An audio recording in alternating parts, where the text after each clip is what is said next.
Third-party interventions are always risky, not only for the event itself, but in the aftermath of that event.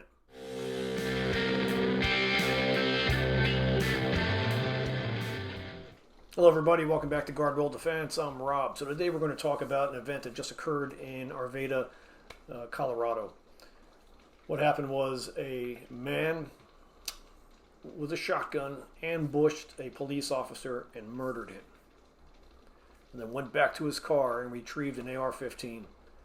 A concealed carrier on the scene took out his weapon and shot the murderer and put an end to the threat. Apparently the Good Samaritan picked up the AR-15, probably to secure it, I'm guessing.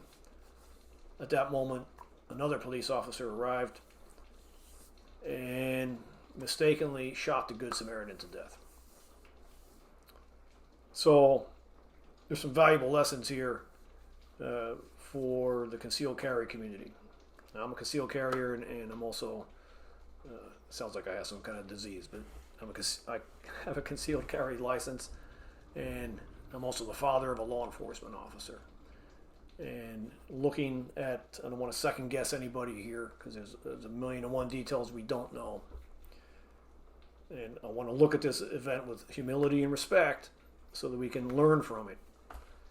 But clearly, when you choose to intervene in something, you're opening up a world of possibilities on what that outcome can be.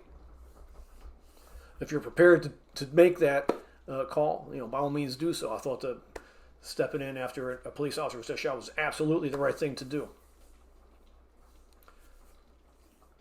Clearly, the mistake then, there was some kind of a lack of communication. We don't know the details, where the arriving police officer mistook the Good Samaritan for the shooter himself. Which the learning point here is, if you intervene and after the event, you have to be prepared that law enforcement is going to arrive, and they're going to be ramped up, especially if they know an officer is down. They're going to be ramped up. They're going to have, sometimes they have fractions of a second to make a decision. And so you, as the Good Samaritan who just stepped in, need to be cognizant of that fact, even though you'll probably be in somewhat of a state of shock yourself. But you've got to start thinking about it ahead of time, that if you ever do step in and have that kind of encounter, then you need to be prepared to be completely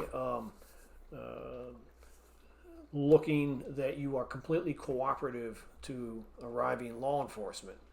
And so if they arrive and they see you holding an AR-15 and a man or two men have just been shot to death, they're likely to assume the worst. So we don't know all the details. I presume this man was, the Good Samaritan was securing the weapon. Nonetheless, it's a tragedy that both the family of the Good Samaritan and the police officer who mistakenly shot him, and of course the family of the slain officer, this will stay with those families for years. And so it's a tragedy on just about every level and every account.